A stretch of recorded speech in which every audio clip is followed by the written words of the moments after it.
Primero de Pedro, capítulo 5. Estamos llegando ya cerca al final de nuestra serie en Pedro. Hemos visto que el tema es el comportamiento cristiano en un mundo no cristiano. Y en la carta Pedro tiene tres bloques, podemos decir, o tres partes de material que él cubre. Primero es la salvación en el capítulo 1 hasta la mitad del capítulo 2. Y ahí vemos que como la exhortación es de porque somos salvos, tenemos una salvación tan grande que fue comprado ni con oro ni con plata, sino con la sangre preciosa de Cristo. Tenemos que vivir una vida de santificación, una vida santa. Y esta es parte de nuestro comportamiento, creciendo en la fe, deseando la palabra de Dios. Luego vimos en la parte de la mitad del capítulo 2 hasta la mitad del capítulo 3 lo de la sumisión y cómo tenemos que, como parte de nuestro comportamiento, someternos a las autoridades, someternos en el trabajo, someternos en el hogar y someternos en la iglesia. Y luego empezamos a la mitad del capítulo 3 hasta el final de la carta, la parte de sufrimiento que Pedro ahí 12 veces habla del sufrimiento, de padecer y de cómo nosotros respondemos al sufrimiento, es parte de nuestro comportamiento cristiano en un mundo no cristiano. Y digo que el versículo clave está en capítulo 2, 11 y 12, que pone el enfoque en mantener buena vuestra manera de vivir, vuestras buenas obras, que eso es nuestro comportamiento cristiano, entre los gentiles que están considerando, viendo, observándonos. Y ese es el mundo no cristiano. Entonces, el tema de comportamiento cristiano en un mundo no cristiano viene más que nada de esta idea de capítulo 2, versículos 11 y 12. Hoy vamos a hablar de la humildad en la iglesia. Empezamos capítulo 5, el domingo que viene vamos a ver la humildad en la guerra espiritual. Y Arturo va a cubrir eso y vamos a terminar la carta. Y el día 28 yo voy a dar un repaso de todo lo que hemos visto en toda la serie. Pero hoy vamos a ver humildad en la iglesia entre los líderes y también entre los miembros. Y entre los miembros con los líderes y entre los líderes con los miembros, entre los miembros con los miembros. Sí, humildad en la iglesia. Y vamos a dividirlo en dos partes. Versículo 1 al 4 es la humildad en los líderes de la iglesia, los ancianos, los pastores. Y luego, versículo 5 es la humildad en el cuerpo de la iglesia, en todos los que están ahí.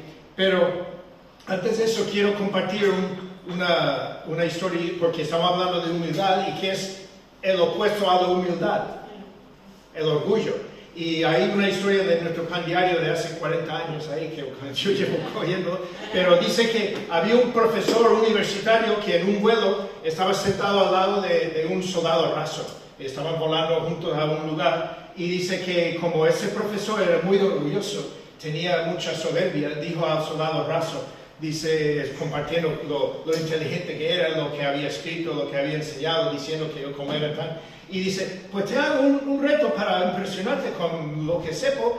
Vamos a ver si podemos adivinar una adivinanza cada uno. Y el soldado dice, vale. Dice, pero como tú eres tan inteligente y mayor que yo, dice que debe de dejarme a mí ir primero. Y el profesor dice, claro, yo no tengo ningún problema. Y dice, pero vamos a apostar a que por cada adivinanza que cada uno acierta, pues entonces gana 5 euros. Y el soldado dice, sí, pero como tú eres tan inteligente, dice, yo creo que será justo que si yo te gano a ti, tú tienes que darme 10. Y si tú me ganas a mí, yo te doy 5. Y otra vez el profesor tan hinchado de que, wow, sí, claro que sí, yo daré 10. Entonces dice, bueno, ve tú primero. Y dice, vale, dice, ¿qué pájaro tiene 4 patas usando todas ellas para nadar y solo 2 de ellas cuando vuela? El profesor se puso ahí rascando su memoria y dice, ¿qué pájaro tiene esto? Y al final no podía. Y dice, pues mira, que odio tener que perder en la primera, pero es verdad que yo no sé lo que es.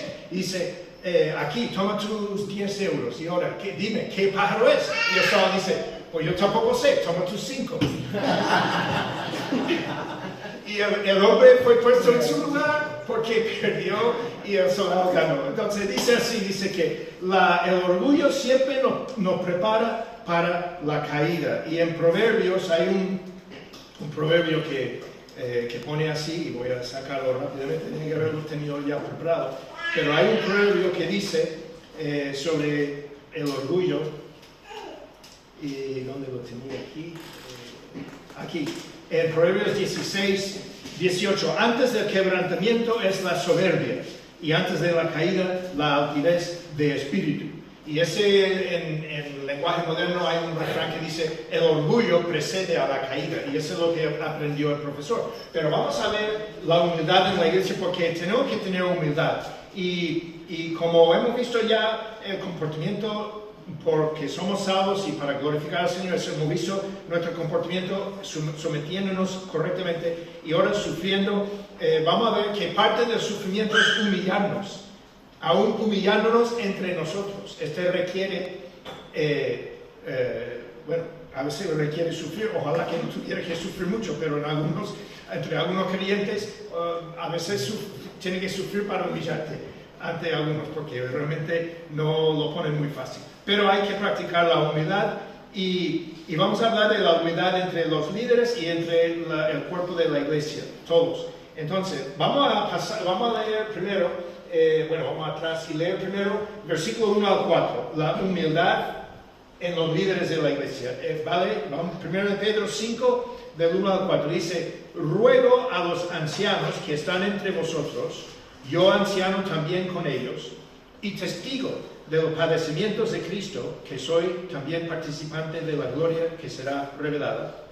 Apacentad la grey de Dios que está entre vosotros, cuidando de ella, no por fuerza, sino voluntariamente, no por ganancia deshonesta, sino con ánimo pronto, no como teniendo señorío sobre los que están a vuestro cuidado, sino siendo ejemplos de la grey. Y cuando aparezca el príncipe de los pastores, vosotros recibiréis la corona incorruptible de gloria. Pues ahí está la parte de la humildad en los líderes. Vamos a pasar ahí a verlo, y vamos a ver que hay dos partes: la humildad de Pedro, como el que escribe y como el que está dando los órdenes, y luego la humildad de los demás ancianos, las instrucciones que él da. Pero la humildad en los líderes de la iglesia, vemos el ejemplo de Pedro. Se pone al nivel de ellos. Dice: yo, anciano también con ellos. No dice: yo, el primer apóstol. Yo, que tengo las llaves del cielo y la tierra. Yo esto, yo aquí. No, él simplemente dice: ruego a los ancianos que están entre vosotros. Yo, anciano también con ellos. Al mismo nivel. Está hablando no de ancianos de edad, sino ancianos como el puesto en la iglesia. ¿Cómo sabemos esto? Porque ahora va a decir apacentar o pastorear a la grey de Dios. Y ya da instrucciones a ellos de cómo cuidar de los creyentes. Por eso sabemos que está hablando, cuando dice a los ancianos, está hablando de este puesto de anciano en la iglesia, que es parte de cómo Dios ha puesto la iglesia organizada para que pueda funcionar. Y vamos a ver más de esto hoy también en esta parte. Pero primero dice yo, anciano también con ellos. Y demuestra su humildad de ponerse al mismo nivel. Él no dice yo, el gran apóstol. Él no dice yo que tengo autoridad sobre vosotros. No, simplemente dice yo, anciano también con ellos. Y luego, cuando empieza, él dice ruego. Ruega en vez de mandar. Ese nos recuerda Pablo con Filemón, que en Filemón Pablo decía, no sé si algunos acordáis, cuando vino Vicente a predicar hace unos meses, Vicente Caballero, y Pablo en Filemón 8 a 10 dice: por lo cual, aunque tengo mucha libertad en Cristo para mandarte lo que conviene, más bien te ruego por amor, siendo como soy, Pablo, ya anciano y ahora además prisionero, te ruego, 2 veces, te ruego por amor, te ruego por mi hijo Onésimo, a quien engendré en mis prisiones. Y entonces, en vez de mandar, Pablo también practica la humildad y dice: te ruego, por favor. No estoy mandándote a hacerlo, pero te ruego que hagas lo que estoy pidiendo. Y eso es lo que Pedro hace, mostrando su humildad. Y la tercera cosa que hace, no lo puse ahí, pero dice: yo testigo de los padecimientos de Cristo, que soy también participante de la gloria que será revelada. Pero soy testigo, no soy uno de los elegidos que fue con él al monte de la transfiguración. No soy uno de los escogidos que el Señor ve. Simplemente dice: yo, testigo de los padecimientos de Cristo, que también nos recuerda de las 3 veces que negó al Señor. Entonces está incluso si alguno de ellos sabe toda la historia de los evangelios, y recuerdo cuando Pedro escribe, estamos hablando del año 65, ya han pasado estamos en casi 4 décadas después de lo que pasó con Cristo, y la historia de Pedro negando a Jesús y luego siendo restaurado tiene que haber sido muy conocida. Pero él no está escapando de eso. Él no tiene problema de admitir que él era uno de los que estaba ahí cuando Jesús murió. Y ese va a recordar a la gente, pues tú fallaste. Pero él no tiene problema de que la gente le vea a él como alguien que falló. Él está mostrando su humildad. Entonces él dice yo, anciano con ellos, yo ruego. Y Morris me pone muy bien cuando dice, Pedro no se presenta en esta carta como un apóstol, un gran líder espiritual, sino simplemente como otro anciano más, otro de entre ellos. Y esa es una muestra de su humildad. Así que vamos a ver ahora también las instrucciones y normas para los líderes, que tienen 3 aspectos positivos y luego tienen 3 negativos. Pero vamos a ver los 3 aspectos positivos, lo que hay que hacer, porque lo negativo es lo que no hay que hacer. Ya tiene 3 eso, pero lo que hay que hacer, dice apacentar, es la primera cosa, versículo 2, apacentar la grey de Dios que está entre vosotros. Apacentar significa pastorear, es cuidar, alimentar, proteger, todo lo que va con un pastor que lleva a las ovejas o las cabras o las vacas, el ganado que está pastoreando, lo lleva a un lugar para alimentarse, para tener agua, sombra, cobijo, puede ser todo lo que necesita. Eso es lo que hace un pastor. Y él dice, la primera cosa positiva que tiene que hacer los ancianos de la iglesia es apacentar, pastorear a los que son de la congregación, dándoles su alimento espiritual, cuidando de ellos espiritualmente, vigilándolos, que es la segunda cosa, cuidando de ellos, dice, cuidando de ella, y ese da la idea de hecho la palabra ahí usa en griego la palabra que es de obispo, y cuidar significa supervisando, vigilando, velando sobre ella.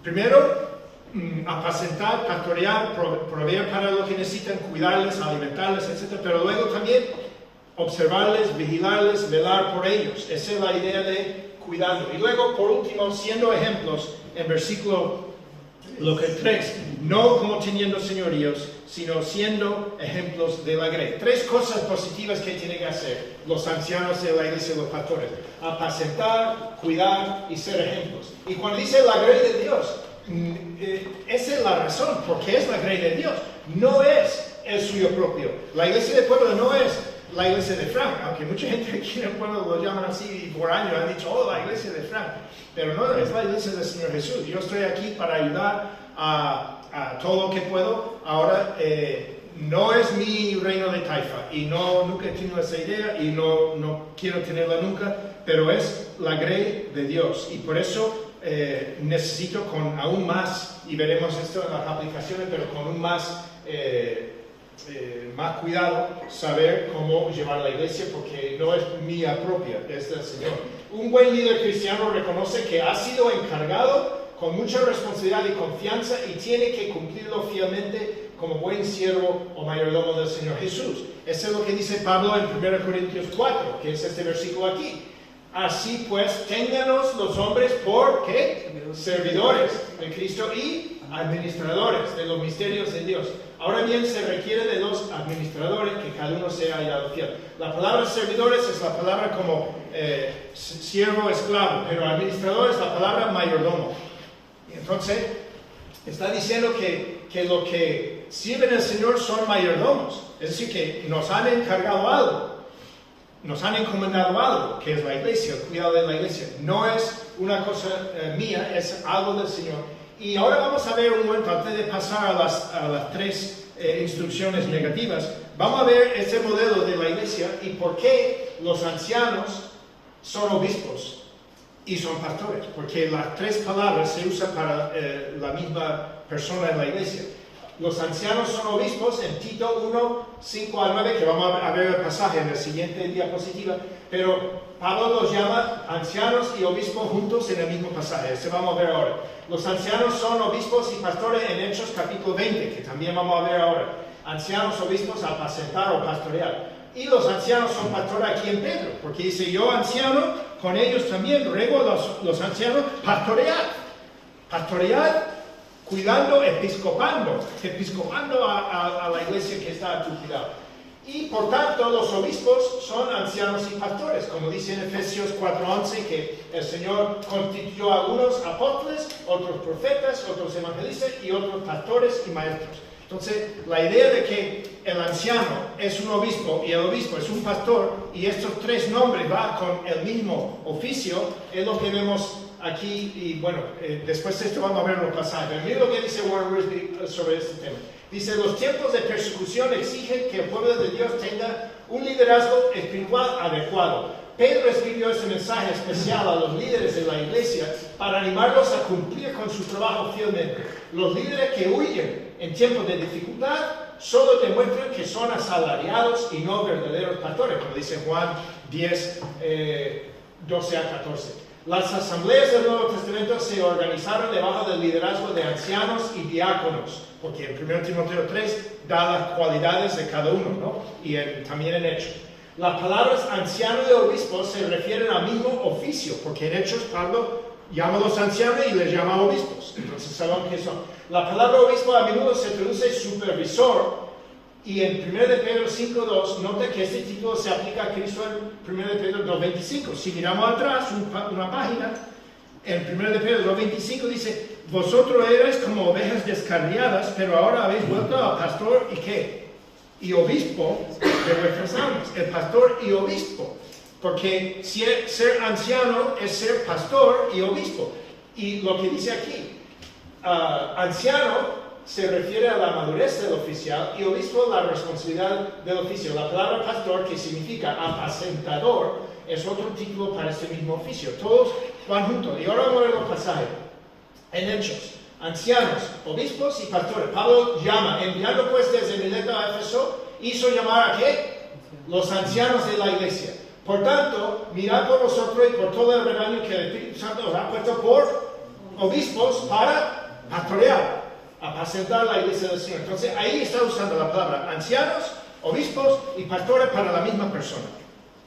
Los mismos hombres que él llamó. Y eso lo sabemos. Y luego, en Timoteo dice, palabra fiel, si alguno anhela obispado, buena obra desea. Y luego dice, por eso los ancianos tienen que tener tal. Y en Tito dice, por esta causa te dejé en Creta, para que corrigieses lo deficiente y establecieses ancianos en cada ciudad, así como yo te mandé. El que fuere irreprensible, marido de una sola mujer, que tenga hijos creyentes, que no estará acusado de disolución y rebeldía, porque es necesario que el obispo sea irreprensible. El anciano, irreprensible, y el obispo irreprensible, como administrador, mayordomo de Dios. Otra vez se está poniendo dos títulos, anciano y obispo, para la misma persona. Pedro, ruega a los ancianos que están entre vosotros, yo anciano también, que pastorear la grey de Dios, ahí poniendo anciano y pastor juntos. Entonces la conclusión es que ancianos, pastores y obispos son tres formas de hablar del mismo puesto, la misma persona, el mismo oficio en la iglesia. Y no es como en algunas tradiciones, tanto católica, ortodoxa, protestante, anglicana, que lo que hacen es una jerarquía que por encima de todos hay una cabeza que puede ser el papa, el patriarca, el arzobispo de Canterbury o lo que sea, y por debajo de él hay obispos, y por debajo de él hay, no sé, cardenales o quien sea, y debajo de él hay, hasta que llegan los pastores. Este no es bíblico, porque en la Biblia, obispo, pastor y anciano, todo es lo mismo, ¿no? Y la palabra anciano es presbítero, y por eso en algunos, la iglesia católica no llaman anciano, dicen ¿cómo se llama? El presbítero. Lo llaman presbíteros. Y el obispo es un obispo. Y luego hay arzobispo, que es incluso más alto que él. Todo está inventado por los hombres, no es parte de la Biblia. Entonces, hay tres aspectos positivos que los pastores tienen que hacer y tienen que hacerlo porque hay que reconocer que la grey es la grey de Dios, no es la suya propia. Ahora, también hay tres normas negativas o tres aspectos negativos y eso es lo que no debe de hacer. Si debe de apacentar, cuidar y ser ejemplo, ¿qué es lo que no debe de hacer? Pues no debe de hacerlo por fuerza, sino voluntariamente. Es decir, que no lo hace porque alguien me ha obligado. Yo no quiero estar aquí, pero como mi padre fundó la iglesia, me ha obligado a estar. Y yo estoy aquí por mi padre. No, ese es el motivo incorrecto. Tiene que servir porque quiere responder al llamado de Dios y no por obligación. Yo estoy aquí no porque me han forzado. No estoy aquí porque la misión TVM me forzó. Es decir, que yo estoy aquí porque Dios me llamó a ser pastor y ayudar. Ahora, no por ganancia deshonesta, sino con ánimo pronto. Implica un deseo sincero de pastorear y no de buscar una ganancia económica. No estoy aquí porque, oh, qué bien, el horario de un pastor. Solo trabaja un día a la semana, los domingos, ¿no? El resto del tiempo ya puede jugar golf, puede ir a la piscina, puede disfrutar de la vida, pero hay un solo día de trabajo, el día que tiene que predicar. Eso es lo que mucha gente cree. Sí. Y aquí incluso yo escuché que hay un refrán que aquí en España dice que, pues yo quisiera tener el sueldo de un funcionario, el calendario de un profesor y el trabajo de un cura. Porque da la idea de que un funcionario gana un buen sueldo, los profesores tienen 4 meses de vacaciones en el año y el cura no hace nada. Esa es la idea. Y yo he escuchado gente decir eso tanto en Coria, en Sevilla, en otras partes. Quisiera tener el sueldo de un funcionario, el horario de un profesor y el trabajo de un cura. Y es por la idea de que tiene que no hace nada, pero no, tiene que ser por ánimo pronto, no porque estoy buscando. Yo recuerdo al Dr. Hendricks en el seminario, que ahí había un tablón de anuncios de iglesias buscando pastores, y los estudiantes que estaban en su último año, o quizás ya se habían graduado del seminario, pero volvían a la oficina de exalumnos para mirar puestos de trabajo que estaban buscando. Y el Dr. Hendricks decía, varones, yo os digo que cuando voy a pasar por ahí y veo la lista para la primera iglesia bautista de Waikiki, Hawái, tiene tantos nombres que se sale de ahí, y la última iglesia bautista de Podonka, Texas, no tiene nadie. Dice, ya estás poniendo tus cartas en la mesa. ¿Qué estás buscando vosotros? ¿Un buen puesto con un buen sueldo o servir al Señor donde sea?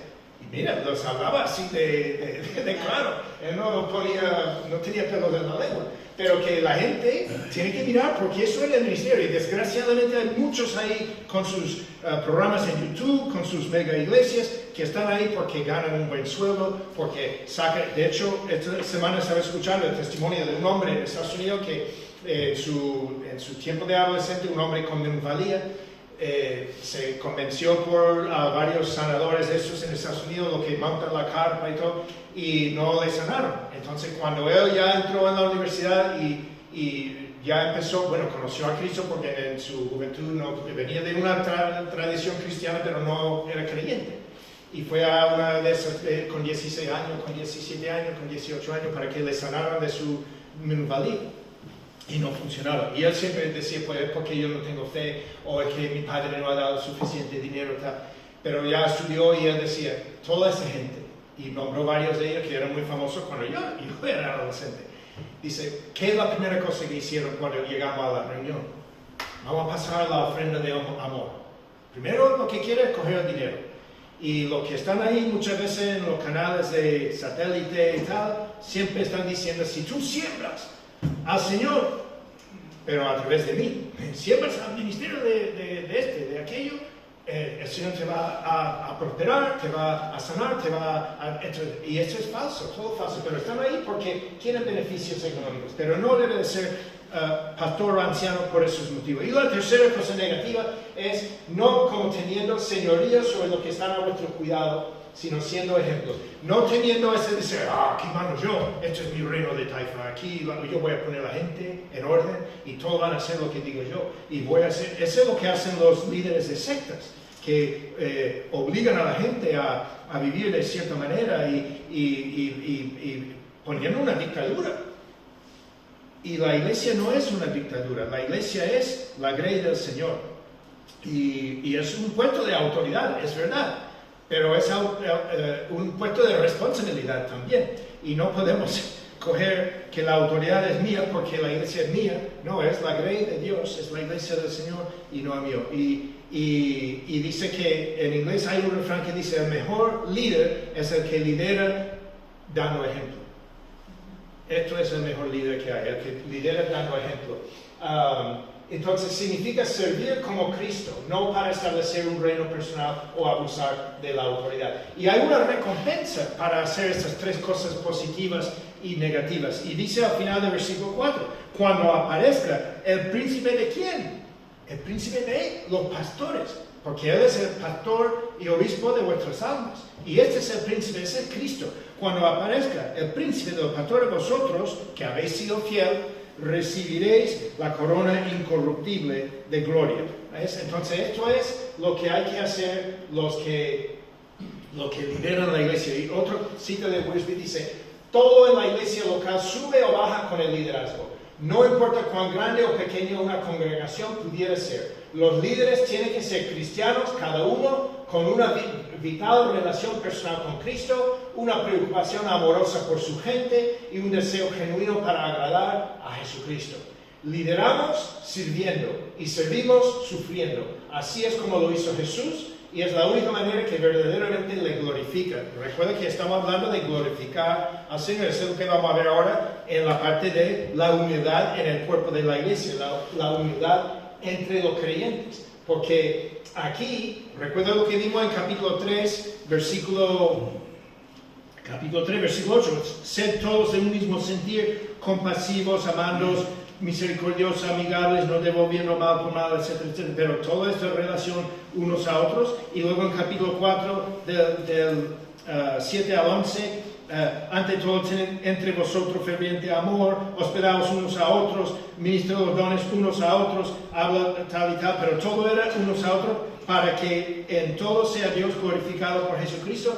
Ahí está esta idea de unos a otros. Y este viene cuando hemos estado con la actitud de unos a otros y de glorificar al Señor sirviéndonos. Este nos ayuda a también actuar con humildad. Entonces, primero dice que los jóvenes tienen que sujetarse a los líderes. Dice, igualmente, jóvenes. Cuando dice igualmente, es como en capítulo 3, cuando dijo, asimismo, bueno, cuando estaba hablando de sumisión, someteos a toda instrucción humana. Criados, sujetos a vuestros amos. Vosotros, mujeres, asimismo, sujetos a vuestros maridos. Maridos, igualmente sujetos. Pues aquí dice, ancianos, haced esta cosa, y luego dice, igualmente jóvenes, con la idea de quién va a aparecer versículo 4, el príncipe de los pastores. Entonces, igualmente vosotros jóvenes, estad sujetos a los ancianos. Y luego, toda la iglesia, incluida a los mayores, tiene que someterse unos a otros. Dice que, y todos sumisos unos a otros, revestidos de humildad y dad la razón, porque no dice está escrito, pero eso lo hemos visto muchas veces cuando él dice desde el capítulo 1, porque está escrito esto, y a veces lo pone por qué, no porque está escrito, pero luego cita la Biblia. Aquí cita en Proverbios 3:34. La razón es porque Dios resiste a los soberbios y da gracia o más ayuda a los humildes. Y esa es la razón por qué tenemos que ser humildes unos a otros, porque no queremos tener a Dios en nuestra contra. ¿Que Dios va en contra de quién? ¿Quién resiste Dios? Los soberbios. Y dice, pero da gracia, da ayuda a los humildes. Entonces, no queremos vernos con Dios en nuestra contra, sino que queremos recibir la bendición. Pero él, desde el capítulo 1, cuando empezó hablando de la santificación, la santidad, sed santos porque escrito está, sed santos porque yo soy santo. Cita ahí del Antiguo Testamento. Luego, más adelante dice, porque la palabra de Dios vive y permanece para siempre. Porque, y no dice ahora porque está escrito, simplemente dice, porque toda carne como hierba, y cita de Isaías. Luego más abajo dice, por lo cual, en capítulo 2:6, también contiene la escritura. He aquí, pongo en Sion la principal piedra de tal. Y luego en capítulo 3, cuando dice, fuiste llamado para heredar bendición, ¿por qué no dice está escrito? Pero luego cita de prueba, el que quiere amar la vida y ver días buenos, referencia a la mitad. Entonces cada vez que él dice, ¿por qué algo? Y cita un versículo, está diciendo porque está escrito, porque la Biblia lo pone.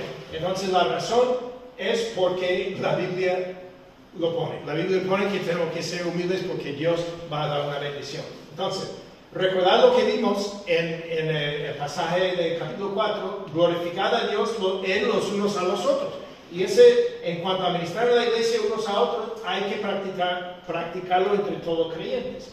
No es una sugerencia, aquí tampoco, sino es una orden y es para cada creyente. Jesús lo dijo en el aposento alto, tener amor unos con otros. Pablo lo dice en varias epístolas. Santiago lo dice en Santiago capítulo 4 y 5, Pedro lo dice en capítulo 1, en capítulo 4, aquí en capítulo 5, Juan lo dice también en 1 de Juan y en 2 de Juan. Así que los unos a los otros es bíblico y es para glorificar a Dios. Pedro lo dijo en capítulo 4, pero hay que practicar humildad los unos a los otros. La humildad en la iglesia, la humildad en medio del sufrir empieza dentro de la iglesia y en las relaciones entre todos los creyentes, desde los líderes que han de dar ejemplo, ser ejemplo, y se extiende a todos los creyentes. La humildad es especialmente necesaria cuando sufrimos. No debemos añadir a nuestras dificultades por tratar de ser superior unos a otros, aunque por desgracia esto también sucede en muchas iglesias. Hemos de recordar el príncipe de los pastores como nuestro ejemplo y seguirle. Entonces, no queremos tener una actitud de soberbia, una actitud altiva, una actitud orgullosa. Pues yo llevo 40 y tantos años de creyente, yo soy mejor que tú. Yo conozco tanto de la Biblia, yo eso, yo aquello, pero este no es lo que Dios quiere. Y los que son líderes, menos. Desgraciadamente hay muchos líderes. Yo recuerdo cuando terminé mis estudios para el doctorado, yo no lo hice porque quise, yo lo hice porque el seminario me pedía. Y lo resistí. Y al final tuve que decir, bueno, voy a buscar. Y no encontré nada. Y yo decía, pues este no va a funcionar. Y luego el Señor me puso en el programa en español del seminario de Dallas y pude sacar el doctorado. Y un día una mujer en Estados Unidos que nos conoce, que nos ha apoyado algunas veces por los años, me vio y dice, oh, doctor Benoit. Y yo no me llamo así, yo sigo siendo Frank y tal. Y mucha gente, cuando sacan el doctorado, y lo digo para criticar, pero que yo he visto eso aquí incluso en el seminario, que en su correo electrónico, en todo lo que manda, ahora ya tiene un título abajo. Cuando se despide, hay una cosa que pone el doctor fulanito, doctor cual, y yo sigo poniendo Frank Benoit, ya está. Yo no puedo, y me machaca, mi consuegro en Portugal siempre me saluda, doctor Frank, yo no sé qué. Y al final mi yerno me explicó que en Brasil, por lo visto, cuando alguien es así, es una forma de la cultura de reconocer y honrar a las personas, de llamar. Y entonces él siempre, desde que me ha conocido, me llama doctor Frank. De hecho, no tengo el móvil, pero que esta mañana me mandó un mensaje y empieza en el audio y dice, doctor Frank, a ver si tú... Y me explica, pero siempre, no dice, hola Frank, soy tu consuegro. Pero es algo cultural, ese lo entiendo. Pero me suena... Y prefiero que mis alumnos, que muchos de ellos me llaman profesor, nada más. Y me dice, profesor. Y ese ya, bueno, vale, soy el profesor. Pero a mí no me necesito escuchar los títulos, porque yo estoy aquí y lo hice para servir al Señor y no lo he olvidado. De hecho, lo he dicho muchas veces. Lo que yo recibí en el seminario de Dallas, tanto hace 40 años como en el doctorado hace 15, todo esto es un privilegio que el Señor me ha dado y es un legado que tengo que tratar con mucha responsabilidad y usarlo bien.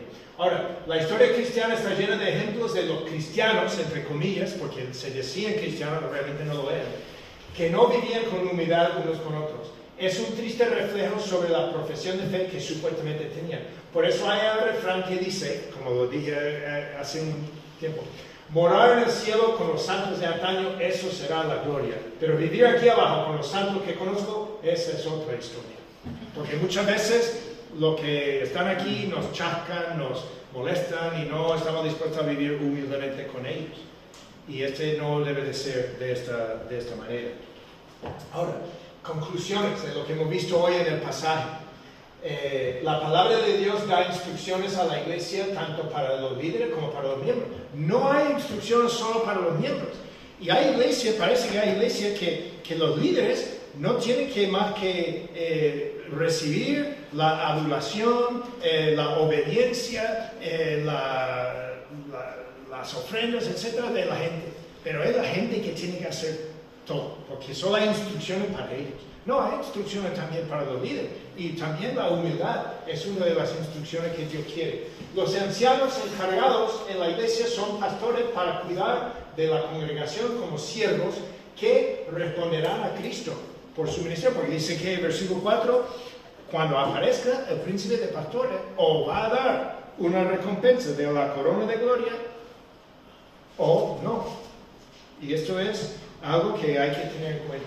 Y luego, los jóvenes tienen que estar sujetos, es decir, ser humildes a los ancianos de la iglesia, a los que son los líderes. No solo los jóvenes, sino todos los miembros de la iglesia tienen que aceptar el liderazgo que Dios ha puesto sobre ellos. Dios quiere que seamos humildes entre todos, desde los líderes hasta los demás. No quiere que solo algunos se humillen y otros no. Todos tienen que humillarse. Entonces, aplicándolo a mi vida, primero, yo veo que debo vigilar en mi iglesia para ver que los ancianos están cumpliendo con las instrucciones que el Nuevo Testamento da. Es la responsabilidad de los miembros para vigilar a nosotros. Y si hago algo incorrecto como anciano, como pastor, si habéis visto que tenéis que llamarme la atención, decir, oye, no en mala forma, pero decir, oye, yo entiendo que la Biblia dice tal y estamos viendo cuál. Pero si soy un siervo del Señor, debo de aceptarlo y rectificar. Ahora, si soy altivo, si no tengo humildad, no, esto es mi finca, aquí se hace lo que digo yo. No, entonces no voy a...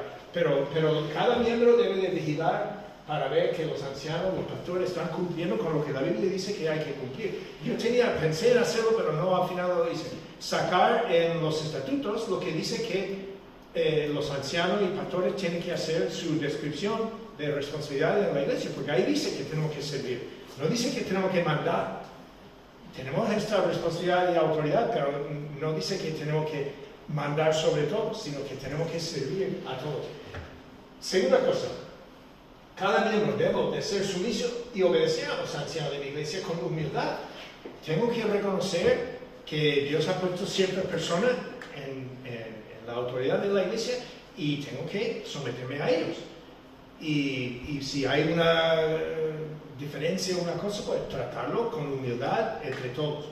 Luego, debo ser sumiso y humilde a todos los demás creyentes, no solo a los líderes, pero yo debo de ser humilde con Joaquín y Beatriz, con Alfonso, con Santiago y Margarita, con Pepe, con Evelyn y José Antonio, con Arturo y Eli, es decir, con todos los que vienen, tengo que ser humilde con ellos y ellos humildes conmigo. Y nosotros todos humildes unos con otros. Y así la iglesia va a tener como cuando hicimos los estatutos, los que se unieron en diciembre del año pasado como miembros en el registro, repasamos los estatutos y yo muchas veces decía, este está escrito de esa forma, que lo que está diciendo básicamente es que queremos que haya buen rollo en la iglesia, ¿no? Que hay cuando habla de las relaciones, en la forma de hablar como en la calle es para que haya buen rollo. Y mientras estamos tratándonos con humildad, con amor, con misericordia, como decía el capítulo 4, compasivos, como dijo capítulo 3, compasivos, amandos, amigables, no devolviendo mal por mal. Todo esto requiere humildad. Todo se requiere que nos sometemos unos a otros y nos practicamos esa humildad, como dice aquí en versículo 5, todos sumisos unos a otros, revestidos de humildad. Tenemos que revestirnos de humildad. Y debo recordar que Dios me ayudará en someterme, porque dice Dios da gracia a los humildes. Resiste a los soberbios. Entonces, si yo resisto a humillarme, ¿a quién tengo en contra? A Dios. Porque Él va a resistirme a mí. Y los demás van a resistirme porque yo estoy tratando de imponer. Pero si voy con humildad y ellos también aceptan con humildad o me corrigen con humildad y todos tenemos humildad y amor unos a otros, va a tener un buen rollo. Y eso es lo que quiere el Señor, una iglesia que es así. Dios va a ayudarme a someterme con humildad, dándome gracias para ello. Esas son aplicaciones para mi vida. Así que la humildad en la iglesia, que todos nos revistemos de humildad en la gloria de nuestro buen pastor Jesús. Todos, dice versículo 5, todos sumisos uno a otro, revestidos de humildad. Que todos nos revistemos o revistamos, ¿cómo es? Ok, pues que todos nos revistamos de humildad para la gloria de nuestro buen pastor, que es el pastor y obispo de nuestras almas, es el anciano superior de todos.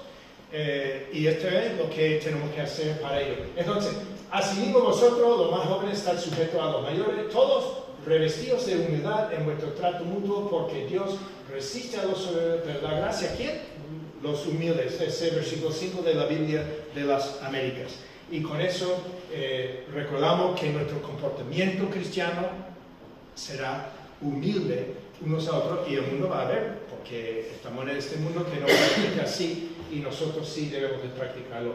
Y ahí está el final para hoy. Vamos a orar y pasaremos a los anuncios y despedirnos para hoy del culto de hoy. Oremos.